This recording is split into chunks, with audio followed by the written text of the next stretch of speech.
labai sena tradicija, dar atėjusi giliai iš viduramžių, iki šių dienų mažai ko pasikeitė. Nemenčinė, vitražai, stiklo reljefai ir tapybos darbai Nerijaus Baublio ir Viktoro Dailidėno kūrybos parodoje. Tai šviesos žaismų pasakojamos istorijos. Spalvos, per kurias prasiskverbia šviesa, kuria pasakojimą. Tai vitražas, langas, pro kurį matome kitokį pasaulį. Labai sena tradicija, dar atėjusi giliai iš viduramžių ir jinai, tiesą pasakius, iki šių dienų mažai ko pasikeitė. Nemenčinės kultūros centre eksponuojami 3 dailininko vitražisto Nerijaus Baublio vitražai. Galima pavadinti tokiu mini ciklu. Buvo daugiau darbų, bet čia buvo skirta Vilniaus 700 metų jubiliejai paminėti. Paprastai vitražas yra toksai menas, kuris yra, sakykime taip, užsakomas arba į namus, arba į bažnyčią. Jo netaip paprasta, sakykime, padariau ir atnešiau, parodžiau. Nėra taip paprasta jį atnešti. Čia yra tokie daugiau parodiniai darbai, o pats vitražas jisai yra toksai nenešiojamas menas. Kruopštūs, tikslus, apskaičiuoti ir apgalvoti. Tokie, kokie ir turi būti vitražai. Visai kitokie yra dailininko vitražisto tapybos darbai.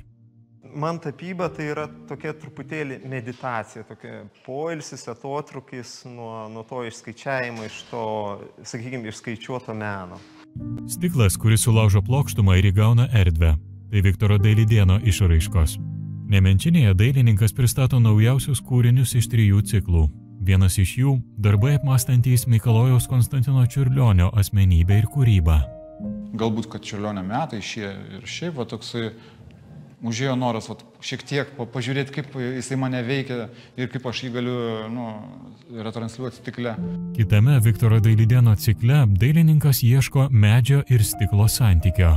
Aš noriu padaryti labai didelį medį. Nežinau, gal tai susijęs su šeimos medžiu gali būti tiesiog, nežinau, su gamta, nes aš gamtos žmogus. Trečiasis ciklas – tai portretai.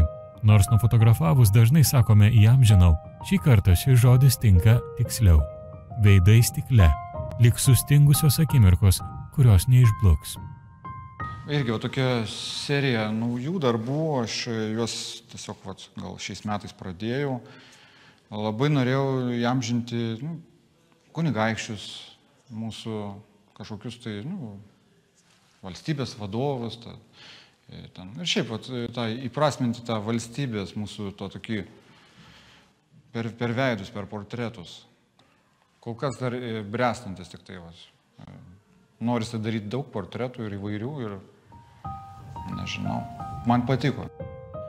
Nemenčinėje eksponuojamoje parodoje išvystame, kad stiklas ne tik skaidri, beveik nematoma medžiaga. Stiklas gali pasakoti istorijas. Vitražas tapo tokia sfera, kuri mane, kaip sakant, įklampino ir panardino savam tokiam įdomiam kely, darbas su spalvomis, taip pat ir tapyba, ir vitražas. Yra kažkas toksai, kažkas tokio bendro ir labai pasakiškai gražaus. Man patinka suvaldyti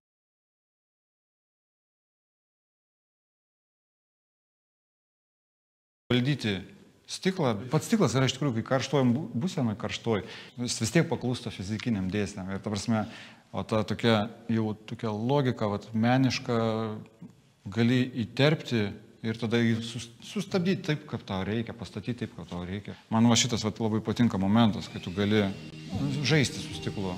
Jeigu norite atidžiau pažvelgti į stiklo meistrystę ir pamatyti, kaip ši medžiaga pavirsta menu, Viktoro Dailidėno ir Nerijaus Baublio darbų paroda Nemenčinės kultūros centre veiks iki birželio galo.